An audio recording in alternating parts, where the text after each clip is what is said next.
ابھی ہم بامبے سے لکھنؤ آ رہے تھے، بھوپال سے جب یہ چلا اوپر تو بتا رہا ہے -40 ٹمپریچر ہے اوپر کا.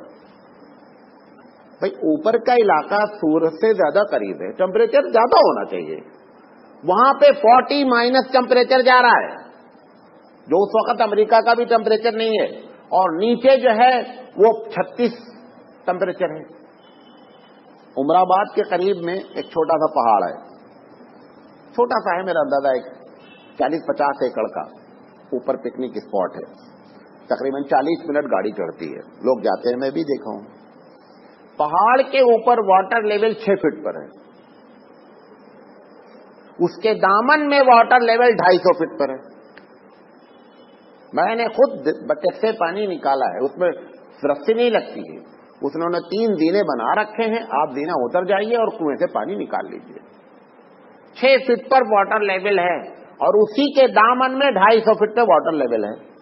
یہ سب وہ کمال ہیں کہ اگر آپ سوچیں اور ہم سوچیں تو معلوم ہوتا ہے کہ کوئی اس کو ریموٹ کنٹرول سے کنٹرول کر رہا ہے. پھر کہتا ہے وَجَعَلَ فِيهَا سِرَاجًا وَقَمَرًا مُنِيرًا، اور پھر آسمان میں ہم نے ایک ایسا لیمپ لگایا ہے کہ بجھا دیتا ہوں تو پورے دنیا کے لیمپ لگ جاتے ہیں، اندھیرا برقرار رہتا ہے. ایک جلا دیتا ہوں، آدھی دنیا کو کیا کر دیتا ہوں، سارے لیمپ فیل ہو جاتے ہیں، روشنی ہو جاتی ہے. یہ ساری باتیں کن سے خطاب کر رہا ہے؟ اللہ کی عظمت بتانے کے لیے. اللہ کو کہ رسول صلی اللہ علیہ وسلم عربوں سے خطاب کر رہے ہیں، آپ اونچی فلسفیانہ بات نہیں کر رہے ہیں، کیونکہ وہ جو لوگ ہیں بدو ہیں، ان کے سامنے ایسی باتیں کر رہے ہیں جو ڈیلی دیکھ رہے ہیں. پھر قرآن مجید کہتا ہے کہ ما تری فی خلق الرحمن من تفاوت فارجع البصر هل تری من فطور. کہتا ہے کیا تم اللہ کی تخلیق میں تم غور نہیں کرتے ہو، اور غور کر کے دیکھو کہ اس میں کسی قسم کا ڈس بیلنس نہیں ہے؟ دوبارہ غور کر لو، فرجع البصر هل تری من فطور، کوئی نقص پاتے ہو اس کے اندر؟ سورج کو ایک ڈیوٹی پہ لگا دیا ہے، بیچارہ لگا ہوا ہے، کیا مجال ہے کہ اپنی ڈیوٹی سے وہ ایک سیکنڈ ادھر ادھر ہو جائے؟ چاند کو اپنی ڈیوٹی پہ لگا رکھا ہے. قرآن مجید کہتا ہے کہ یہ میرا کمال ہے. اللہ کہتا ہے یہ میرا کمال ہے کہ میں نے ایسی ایسی چیزیں کر رکھی ہیں، آپ اس پر غور کریں، یہ رب کی عظمت ہے. پھر کہتا ہے عقلی دلیل میں، جب لوگوں نے بعض لوگوں نے یہ بھی نا مکے میں تھے کہ اللہ کا ہی ایک ہے، ایران سے افیکٹو تھے، کہا لو کان فیہما آلہۃ الا اللہ لفسدتا، کہہ رہا اگر 2 خدا ہوتے تو جھگڑے ہو جاتے.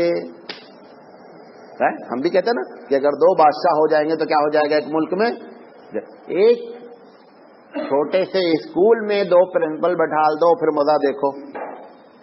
اگر اس پورے عالم میں 2 ہو جائے گا تو کیا؟ اللہ خود کہتا ہے کہ اگر 2 ہوتا، اگر 2 خدا ہیں جیسا تم کہتے ہو، وہ بولتا سورج نکلے گا، دوسرا بولتا نہیں نکالنے کا ہے، تو وہاں فائٹ ہوتی، اور تمہارا کیا حشر ہوتا یہ تو بعد میں معلوم، پہلے فائٹ ادھر ہوتی. اللہ تعالیٰ کہتا ہے کہ اگر 2 ہوتے تو فائٹ ضرور ہولی، لفسدتا، تو اس میں کائنات میں ایسا فساد برپا ہو جاتا کہ آپ تصور نہیں کر سکتے. پھر کہتا ہے دوسری جگہ لو کان فیہما آلہۃ، دوسری جگہ وما کان معہ من الہ، کہتا اس کے ساتھ کوئی اللہ نہیں ہے. اذا لذہبا، اگر اس کے ساتھ ایسا ہوتا، آگے آئے تھے میں نے لکھا نہیں پڑی کہ اگر اس کے ساتھ کوئی دوسرا خدا، تو ہر خدا اپنی مخلوق کو اونچا کرتا اپنے لوگوں کے ساتھ. بھئی ابھی آپ بریانی کھلاتے رہے، میں نے ایک جگہ دیکھا، میں تو جو دیکھتا ہوں وہی بولتا ہوں، وہ جو کھلانے والا تھا اس کا لڑکا اس میں ڈال رہا ہے، جب اس میں وہ ڈال رہا ہے نا تو اس میں کی ساری بوٹیاں چھانٹ کے اس کے پاس ڈال رہا ہے، حالانکہ اس کو دیا گیا ہے بھائی سب کو بانٹو. اس کے جب لڑکے کے سامنے سے گزرا تو اس میں سے بوٹی نکال کے 4-5 اس میں ڈال دیا، بچہ سب کو ایک ایک ڈالتا ہے، وہ گزر رہا ہے. کیوں؟ اس کا بچہ ہے وہ. یہی بات پروردگار عالم کہہ رہا ہے کہ اگر 2 خدا ہوتے تو اپنی اپنی مخلوق کو لے کر کے ایسا اونچا کرتے، ساری بوٹی ایک کے پاس جاتی، دوسرا بغیر بوٹی.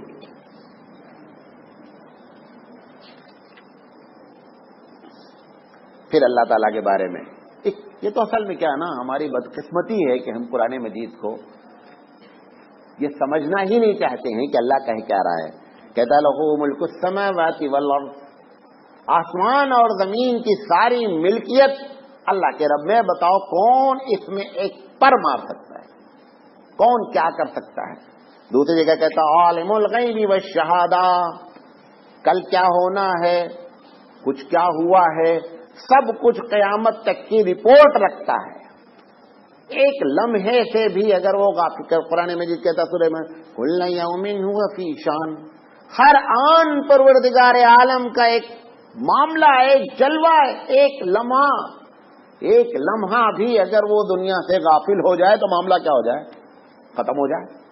پھر کہتا ہے الحی لا الہ الا ہو، وہ زندہ ہے، اس کے علاوہ کوئی اللہ نہیں ہے. کیوں زندہ ہے؟ مطلب کیا ہے؟ مرنا یہ آپ کی صفت ہے. جو مرتا ہے وہ کمزور ہے. آپ بتائیے، مرنا تو درکنار ہے، بوڑھا ہونا نہیں چاہتے، بوڑھا ہونا ہی نہیں چاہتے کسی طریقے سے. مرنا تو مرنے کو تو سوچتے ہی نہیں ہے. جبکہ 100% یقین ہے. اگر اس سے تنہائی میں پوچھا جائے بھائی مرو گے کہ نہیں مرو گے، بولے گا مریں گے. تیاری کر رہے ہو، ابھی تو سوچا ہی نہیں مرنے کا. مرنا انسان کی کمزوری ہے. اللہ نے جان بوجھ کر کے مارنے کا سسٹم رکھ رکھا ہے. اس میں بھی بڑا کمال ہے. کبھی زندگی رہی تو موت پر بات کریں گے. پھر کہتا ہے عندہ مفاتیح الغیب لا يعلمها الا هو، کہتا ہے کہ اس کے پاس سارے خزانے کی غیب کی چابیاں ہیں. جس کو چاہتا ہے کھولتا ہے، جس کو چاہتا ہے بند کر دیتا ہے. آپ دیکھیں، ایک آدمی، دو اسٹوڈنٹس ایک ہی ٹیچر کے پڑھائے ہوئے برابر کے رینک ہولڈر ہیں. ایک کو جاب ملتی، دوسرے کو نہیں ملتی. ایک کی چابی بند کر دیا، ایک کی چابی کھول دیا. اب وہ جس کی چابی بند کر دیا اس کا یہ مطلب نہیں وہ اس سے ناراض ہے، جس کی چابی کھول دیا اس کا یہ مطلب نہیں اس سے خوش ہے. اگر یہ فلسفہ، یہ بہت لوگ کنفیوز ہیں، اگر یہ فلسفہ صحیح ہے تو موسیٰ کی چابی بند تھی فرعون کے زمانے میں، فرعون کی چابی کھلی ہوئی تھی تو فرعون صحیح ہو جاتا. فرعون کے پاس، قارون کے پاس، آپ قرآن مجید میں ہے، خزانہ اتنا تھا کہ خزانے کی چابی کو گدھے پر لادتا تھا. خزانے کو نہیں، خزانے میں جو لاکرز تھے اس لاکرز کی چابی کو گدھے پر لادتا تھا. اور بدماشی کا یہ عالم کہ سب سے بڑا بدماش، یہ بات یاد رکھیں کہ یہ اللہ بہتر جانتا ہے کہ کس کو کس لحاظ سے ٹریٹمنٹ کرے. وہ ایک ٹیچر ہوتا ہے، ایک ڈاکٹر ہوتا ہے، ایک دوا دیتا ہے، سیم مریض پہنچتا وہ دوا اس کو نہیں لکھتا، دوسرا لکھ دیتا. اب آپ اس سے ضد کریں یار ابھی وہ بھی یہی بولا تھا تم اس کو دوا نہیں لکھے مجھے لکھ. ہر آدمی کے ساتھ وہ الگ الگ ٹریٹمنٹ کرتا ہے. وہ سمجھ رہا ہے کہ کون سی دوا کس کو سوٹ کرے گی، کون نہیں کرے گی. ایسے ہی پروردگار عالم ہے کہ کس کی چابی کھولنے پر یہ بندہ رہے گا، کس کی چابی بند کرنے پر بندہ رہے گا. کھول کر کبھی کبھی جہنم میں پہنچاتا ہے اور کبھی کبھی بند کر کے جنت میں پہنچا دیتا ہے. بھئی اللہ کے رسول صلی اللہ علیہ وسلم سے زیادہ محبوب کون ہے؟ کوئی نہیں ہے.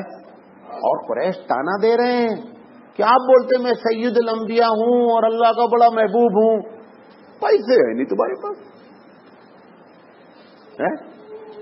اللہ تعالیٰ نے کہا محمد صلی اللہ علیہ وسلم ان سے کہہ دو کہ اگر پیسے کی بنیاد پر شرافت ہے تو میں احد کا پہاڑ سونے کا بنا دوں. پیسہ شرافت نہیں ہے. شرافت یہ ہے کہ اللہ کا خوف کس کے پاس کتنا ہے، اللہ والا کے. تمہارے پاس سونے کے پہاڑ ہیں، اللہ سے مانگتے ہو کچھ نہیں. اللہ کے رسول جھوٹ میں ہاتھ اٹھا دیتے ہیں تو پروردگار کہ کبھی ایسا نہیں ہوا کہ لوگوں نے آ کر کے مکے میں شکایت کی ہو یا مدینے میں شکایت کی ہو کہ اللہ کے رسول بڑی بارش کی کمی ہے، آپ دعا فرما دیں. صحابی کہتے ہیں کہیں بادل کا ہوتا پتہ نہیں ہوتا تھا اور ہاتھ اٹھاتے تھے اور گم گم گم گم بارش ہوتی تھی. ابھی ہم مسجد سے نکل بھی نہیں پاتے تھے کہ بارش شروع ہو جاتی تھی. سارے مالدار مل کر کے اٹھا لو کرا لو بارش. تو اللہ کا قریبی کون ہے؟ اس سے پیسے سے، اس سے سکھ سے کوئی تعلق نہیں ہے. یہ پروردگار عالم جانتا ہے. وہ کہتا ہے پھر وَيَعْلَمُ مَا فِي الْبَرِّ، جب اللہ وہ ہے جو خشکی میں بھی جو کچھ ہے جانتا ہے، والبحری اور سمندر میں بھی جو کچھ ہے وہ جانتا ہے. وما تسقط من ورقۃ الا یعلمها، ایک پتا بھی نہیں گرتا مگر وہ جانتا ہے کہ پتا گرا ہے. یہ قرآن کی آیت ہے. کتنے پتے ہیں اس کے پہلے بتایا آپ کو. درخت کا پتہ ہی نہیں ہے، پتے کا پتہ کیسے بتایا جائے. اس طریقے سے اللہ کی عظمت کو پروردگار عالم کی عظمت کو نبی کریم صلی اللہ علیہ وسلم نے لوگوں کے سامنے اجاگر کیا. کہتا ہے اللہم قل اللہم مالک الملک تؤتی الملک من تشاء وتنزع الملک ممن تشاء وتعز من تشاء وتذل من تشاء.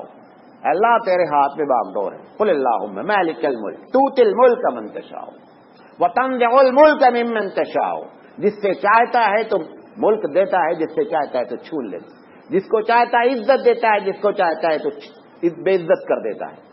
امام اعظم رحمۃ اللہ علیہ کے بعد ایک صاحب نے آ کر کے پوچھا، ایک سوال پوچھا. امام اعظم نے کہا بتاؤ سوال کا جواب دینے والا بڑا یا سوال کرنے والا بڑا؟ کہا جو جواب دے بڑا. کہا تو تم وہاں بیٹھو، ہم یہاں بیٹھیں گے. کہا سوال کیا ہے تمہارا؟ کہا بولو تمہارا اللہ اس وقت کیا کر رہا ہے؟ کہا یہی کر رہا ہے، ایک کو عزت دے رہا ہے، ایک کو ذلت دے رہا ہے. پوچھا سوال کیا ہے؟ کہا پوچھو اللہ کیا کر رہا ہے؟ کہا اللہ یہی کر رہا ہے اس وقت.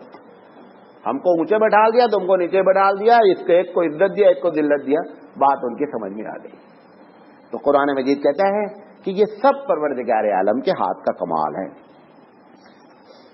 پھر کہتا ہے وَإِن يَمْسَسْكَ اللَّهُ بِضُرٍّ فَلَا كَاشِفَ لَهُ. اگر پروردگار عالم کسی کو نقصان پہنچانا چاہے یا نقصان پہنچا دے تو کوئی مائی کا لال اسے ٹال نہیں سکتا.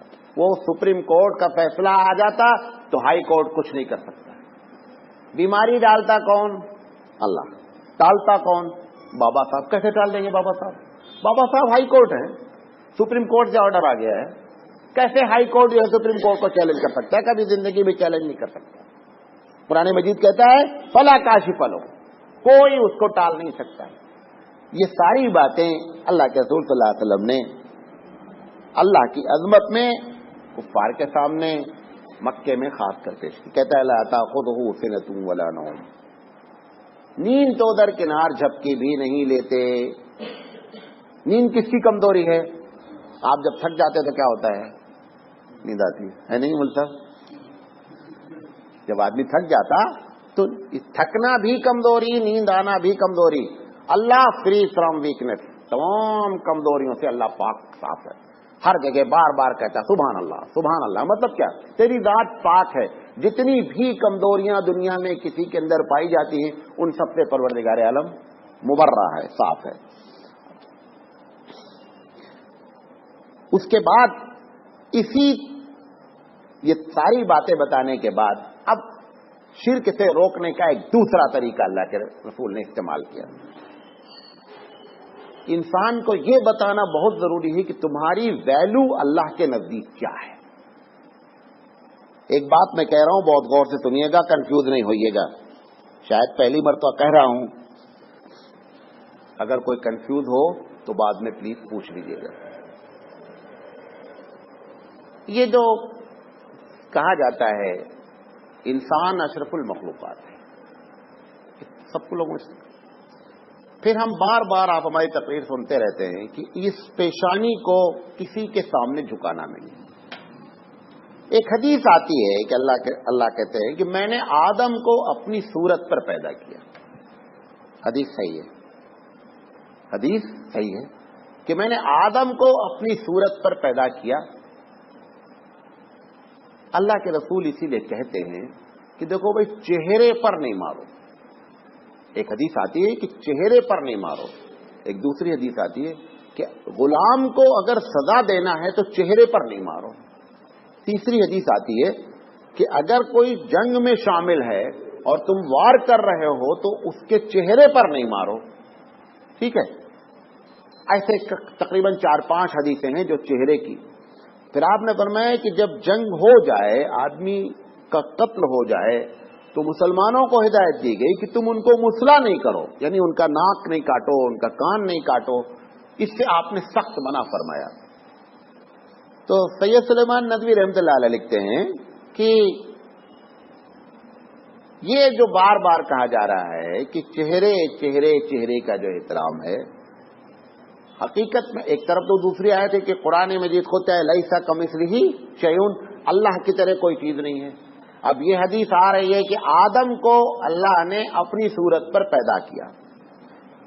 اس کی تشریح جو صحیح ہے وہ یہ ہے کہ جو اللہ کے اندر صفتیں تھیں اس کی ناقص صفتیں کچھ ہمارے اندر رکھ دی گئی۔ مثال کے طور پر اللہ دیکھتا ہے، آپ کے اندر بھی دیکھنے کا کچھ مادہ رکھ دیا گیا۔ اللہ بہت ہی سب کچھ جانتا ہے، آپ کو بھی تھوڑا سا جاننے کا مادہ دے دیا گیا۔ اللہ سب کچھ سنتا ہے، آپ کو بھی سننے کا کچھ مادہ دے دیا گیا۔ یہ سارے فنکشن اسی اتنے میں ہیں۔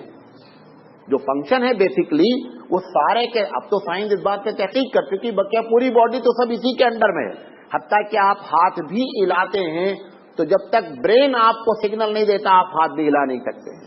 تو سارا معاملہ اس کا ہے۔ اور یہ صفتیں کس کی ہیں؟ اللہ کی صفتیں، وہ ناقص صفت آپ کے اندر ہے، لہذا اللہ اس بات کو برداشت نہیں کرتا ہے کہ ہماری اس صفت والا بندہ کسی کے سامنے جھک جائے۔ اس لیے وہ کہتا ہے کہ اس پیشانی کو کسی کے سامنے جھکنا نہیں چاہیے، کیونکہ اس میں جتنی چیزیں ہیں وہ ساری کی ساری کس کی صفت ہیں؟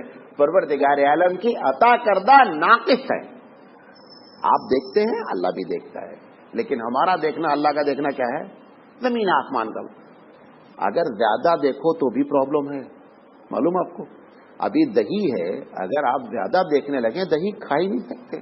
وہ تو جو ٹیسٹ آتا ہے وہ سارا کیڑوں کا ٹیسٹ ہے، اس میں بیکٹیریا اتنی ہوتی ہے کہ اگر آپ کی آنکھ تیز ہو جائے تو آپ دہی چھوئیں گے نہیں۔ جس کو بہت شوق ہے چٹنی اور پٹنی سب کھاتے رہتے ہیں، وہ اللہ کا دیکھیں، اللہ کا اس میں بھی فضل ہے نا کہ تمہاری آنکھ کی روشنی کو کم رکھا کہ کیڑے نظر نہیں آنا، ورنہ کھا ہی نہیں پائیں گے۔ بہت سی چیزیں نہیں کھا سکتے جس کے اندر کیڑے موجود ہوتے ہیں، وہ کیڑا ہی ذائقہ ہے۔ ابھی یہ کتاب ہے، آپ اس کو بہت قریب کر لیجیے تو بھی نہیں پڑھ سکتے آپ۔ یہ سب اللہ تعالیٰ تو دیکھنا ہے، سننا ہے، جاننا ہے، سب کچھ ہے اللہ کی صفت میں سے، لیکن کامل صفت کس کی ہے؟ رب ذوالجلال کی ہے، وہ اس کے اندر موجود ہے۔ لہذا وہ انسان کو بتاتا ہے کہ تو بڑا عزت والا اور عظمت والا ہے، اس کو تم خاص طور پر دھیان میں رکھو۔ قرآن مجید کہتا ہے انی جاعل فی الارض خلیفہ، کہ میں تم کو زمین پر اپنا نائب بنانے جا رہا ہوں۔ کس کو؟ انسان کو۔ جو انسان اللہ کا نائب ہو، اللہ کے حکم کے تحت زندگی گزارتا ہو، وہ کسی درخت کے سامنے جھک جائے۔ ارے کم سے کم جس کے سامنے جھکو اس کو تو معلوم ہو کہ میرے سامنے جھکا جا رہا ہے۔ میں نے آپ کو بتایا تھا یہیں چوراہے پہ بیٹھا ہوا ایک آدمی گائے کو چوم کے جا رہا ہے۔ میں بہت دیکھا کیا ہے، وہ گائے بیچاری کو نہیں معلوم ہے کہ میں پوجنی ہوں، ہندی میں بولتے پوجنی، جس کی پوجا کی جائے، اس کو بیچاری کو نہیں معلوم میں پوجا کی جا رہی ہوں، اور لوگ اس کو پوجا کر رہے ہیں۔ حماقت کی انتہا ہے، اشرف المخلوقات ہے اور ایسی ٹھوکریں کیا ہے کھا رہا ہے۔ پھر قرآن مجید کہتا ہے انا عرضنا الامانۃ علی السماوات والارض، میں نے امانت کو، اللہ کہتا ہے میں نے امانت کو زمین اور آسمان پر پیش کیا، سب نے انکار کر دیا کہ اللہ یہ بہت مشکل کام ہے۔ فحملها الانسان، انسان نے کہا اللہ میں اٹھاؤں گا اس امانت کو۔ تو جس کو زمین اور آسمان انکار کر دے اس سے بھی اشرف کون ہوا؟ انسان ہوا۔ تو اللہ کے رسول صلی اللہ علیہ وسلم نے انسانوں کو یہ بتانے کی فکر کی کہ تمہارا درجہ کیا ہے، ساری دنیا تمہارے لیے پیدا کی گئی ہے اور تم ادھر ادھر بھٹک رہے ہو، کوئی چیز نہیں چھوڑ رہے ہو جس کی تم عبادت نہیں کر رہے۔ کم سے کم اس بات کو غور کرو۔ یہ جو جن ہے نا، قرآن سورہ جن میں یہ لکھا ہوا ہے، جن پہلے ہم سے ڈرتے تھے بہت زیادہ کہ یہ اشرف المخلوقات ہیں، ان سے پنگا نہیں لینے کا۔ یہ جو جب پہاڑوں پہ یہ نبی کے متاثر آنے سے پہلے کی بات ہے کہ لوگ جب پہاڑوں پر جاتے تو وہاں چلاتے زور زور بھائی اس علاقے کا اگر کوئی جن ہو تو ہم اس کی پناہ میں آتے ہیں، ہم کو چھیڑنا نہیں۔ تو انہوں نے میٹنگ کی، جنہوں نے کہ کیا چکر ہے یار، ہم ان سے ڈرتے ہیں، یہ ہماری پناہ لیتے ہیں۔ وہاں سے یہ چڑھ گئے تمہارے اوپر، وہاں سے یہ چڑھے کہ ہم بے مطلب ان سے ڈر رہے ہیں، یہ تو ہماری پناہ مانگتا ہے۔ وہاں سے جنہوں نے ہمارے اوپر حملہ شروع کیا اور آج تک ہر گھر میں اب جن ہو ہی گئے. اب کوئی گھر بچا ہی نہیں ہے. ہندوستان، پاکستان، بنگلہ دیش کا کوئی گھر نہیں ہے جو کسی نہ کسی مولوی سے تعویذ نہ لیتا ہو، اور اگر کوئی نہیں لے رہا ہے تو بہت بڑا بزرگ آدمی ہے. وہ سب کنیکٹڈ ہیں، سب ٹوٹل، مولانا سراج سے لے کر کے اور آپ تک، میں نمبر 1 پہ، سب کنیکٹڈ ہیں. سب الگ الگ مسائل میں الجھے ہوئے ہیں. وہ وہی ہے کہ تم نے ان سے پناہ مانگی، اب وہ ستانا شروع کیا. اللہ کے رسول صلی اللہ علیہ وسلم نے ہمارے لیے بتایا تھا کہ تم بڑے اچھی مخلوق، انسانی مخلوق کی 4 چیزیں دیکھیں کیسا قرآن مجید کہتا ہے. جب بھی لوگوں نے نبی کریم صلی اللہ علیہ وسلم کو جب معلوم ہوا کہ لوگ چاند سورج کی بھی عبادت کرتے ہیں تو اللہ تعالیٰ کہتا ہے کہ وَسَخَّرَ لَكُمُ اللَّيْلَ، ہم نے تو تمہارے لیے اس رات اور دن کو پیدا کیا، تم رات اور دن کے پجاری ہو گئے، یہ تو تمہارے لیے پیدا کی گئی تھی. وَالشَّمْسَ وَالْقَمَرَ، چاند اور سورج میں نے تمہارے لیے پیدا کی.